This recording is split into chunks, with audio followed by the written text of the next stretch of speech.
Hey, it's me, MLB. Here is chapter 4 of Pinpoint, titled The Gem Industry. You walked through the archway to the back of the shop where your grandma was working on a gem. Failed stones littered the floor around her. She was sweating profusely and her hands were shaking as she held them a few inches apart, trying desperately to create a precious stone.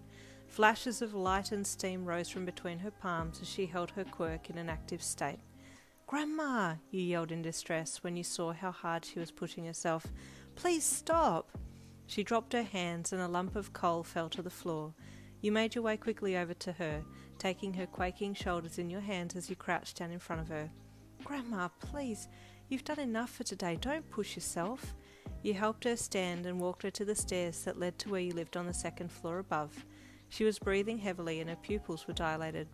You got her upstairs and into bed before rushing to get her a glass of water and a washcloth. Gently you propped her up and helped her take small sips of water while you wiped sweat from her forehead. "Thank you, dear," she smiled feebly at you. "I'll just rest here a while." "You'll do more than just rest a while," you said in a slightly irritated tone. "You'll rest a lot, thank you very much."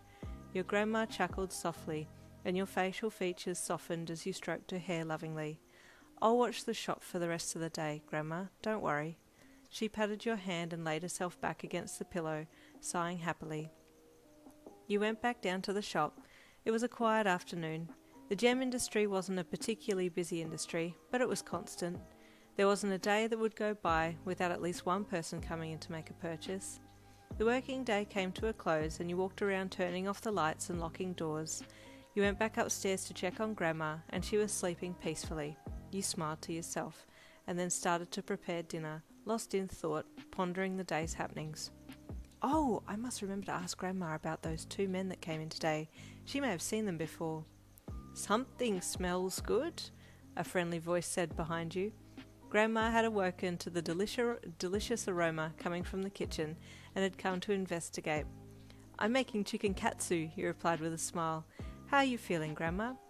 Much better now, thank you," she replied, picking up a knife and helping with the chopping.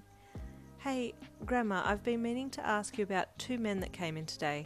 They didn't do anything wrong, but they just seemed shady," you said with a frown, looking down as you worked. "What did they want?" Grandma asked curiously. "Well, they were mostly interested in if we could make gold," you said, slightly perplexed. "One guy had a red tattoo on his neck." Grandma frowned. "Yin, you need to be careful how you answer people who ask about rare or expensive jewels or gems. Sometimes they could be scoping to see if they could use you for illegal purposes." "Oh, I just gave him a very vague answer," you replied hurriedly.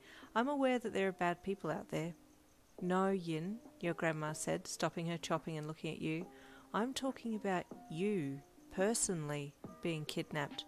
Most people are aware of the rules and regulations of our work, how we have to report everything we make, down to the milligram, so that we don't flood the market and decrease the value of these precious stones."